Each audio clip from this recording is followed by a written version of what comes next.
स्वागत है आपका इंसाफ की आवाज में। मैं हूं अभिलाषा दुबे और आइए देखते हैं आज की ताजा खबर। टाटा मोटर्स में अस्थायी कर्मियों के स्थायीकरण पर पैकेज और एक्शन प्लान को लेकर टाटा मोटर्स वर्कर्स यूनियन लगातार प्रयासरत है, पर कुछ लोग हैं जो इसमें अड़चनें पैदा कर रहे हैं। यह बात गुरुवार को यूनियन के महामंत्री आर.के. सिंह ने एक प्रेस वार्ता के दौरान कही।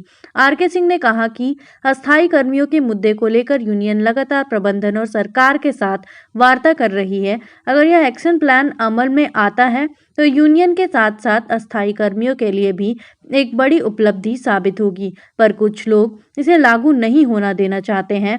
आर.के. सिंह ने सीधे तौर पर कहा कि हर्षवर्धन सिंह टेल्को वर्कर यूनियन का मेंबर भी नहीं है, फिर भी वह राज्यपाल को पत्र लिखकर वार्ता में शामिल होने की मांग करते हैं। पूर्व में हर्षवर्धन सिंह ने खुद टेल्को वर्कर्स यूनियन के निबंधन को रद्द करने की लड़ाई लड़ी थी। अब वह पुनः निबंधन को बहाल करने की मांग कर रहे हैं।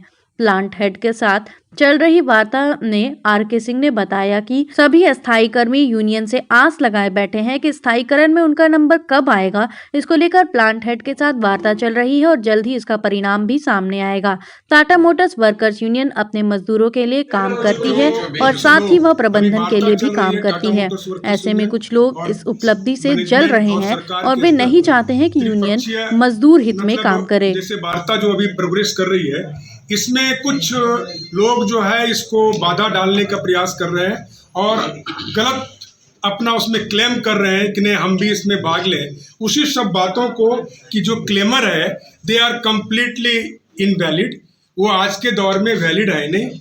उनकी कोई मतलब हक नहीं बनता है कि इस वार्ता में वो बाधा डाले, जिससे कि मजदूर का इतना बड़ा हित का मुद्दा जो अब एक निर्णायक दौर में जा रहा है उसमें किसी तरह का कोई रुकावट आए। तो आज का ये जो था वही कंफ्यूजन में कि आप लोगों के जरिए लोगों के बीच फैक्ट जाना चाहिए कि सच्चाई ये है कि जो प्रयास कर रहे हैं उनका दूर दूर तक इस वार्ता से कोई लेना देना। प्रेस कॉन्फ्रेंस से सबसे महत्वपूर्ण बातें जो हमारे सलाहकार महोदय ने बताया, आप लोगों के बीच में हम बताना चाहते हैं कि जो अस्थायी साथियों का जो मुद्दा है, जिस पर प्रबंधन, रिकॉग्नाइज यूनियन और सरकार के पक्ष तीनों मिल करके एक अच्छे पहल के रूप में बढ़ते हुए बड़ी उपलब्धि होगी जमशेदपुर में Telco workers Tata Motors workers union के द्वारा, सरकार के द्वारा और प्रबंधन के द्वारा यदि ये फैसला हम लोग कर पाते हैं।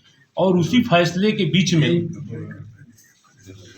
अपने आप को जो ना टेल्को वर्कर्स यूनियन का मेंबर है, उसका नाम है हर्षवर्धन सिंह, जो बार बार प्रेस में इधर उधर जो लिख करके दे रहा है, वो आज तक टेल्को वर्कर्स यूनियन का मेंबर कभी रहा ही नहीं, आज भी नहीं है, ना कभी टेल्को वर्कर्स यूनियन का कमेटी मेंबर बना।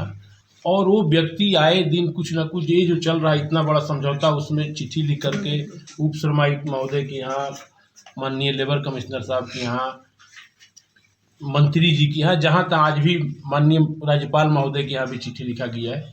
ये व्यक्ति कुछ नहीं है टेल्को वर्कर्स यूनियन का, और टेल्को वर्कर्स यूनियन का नाम लेकर के आज से 10 साल पहले ये स्टार्ट किया था कि इसका निबंधन रद्द हो। टेल्को वर्कर्स यूनियन का जो विधित है सबको पता है, आप सभी प्रेस भाइयों को पता है कि पहले तो निबंधन को रद्द करने के लिए लड़ाई लड़ा।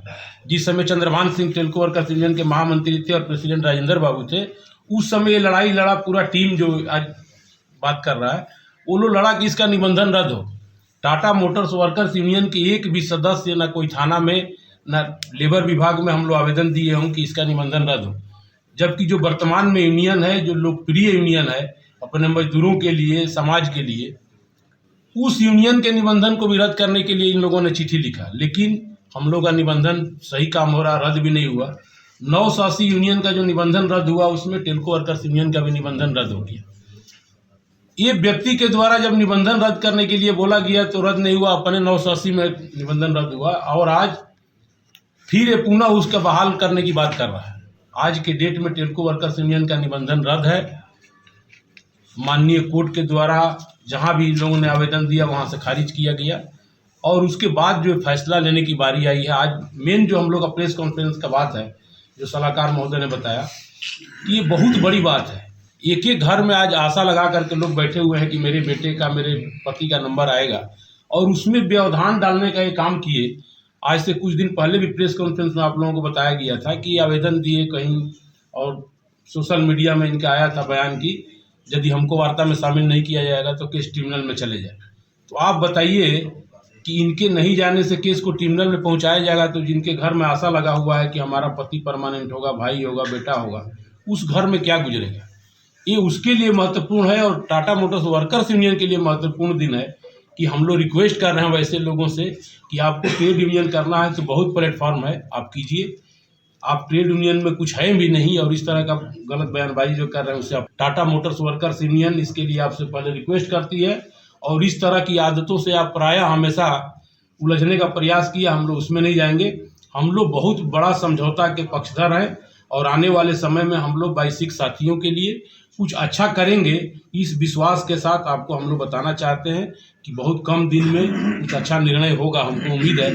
जिस तरह का हम लोग सोच रखते हैं, हमारे जो भी बाइसिक साथी हैं उनका किसी दूसरे प्लांट में स्थानांतरण नहीं हो, इसके लिए हम लोग प्रयास कर रहे हैं। आज भी plant head, HR head, ER head के साथ हम लोगों का बैठक था और स्पष्ट आज भी हम लोगों ने कहा है कि इस फैसले को जितना जल्द हो सके हम लोग को करना चाहिए। संख्या हम लोग का ज़्यादा होना चाहिए और किसी दूसरे प्लांट में यहाँ के एक भी कर्मचारी को हम लोग नहीं जाने देंगे।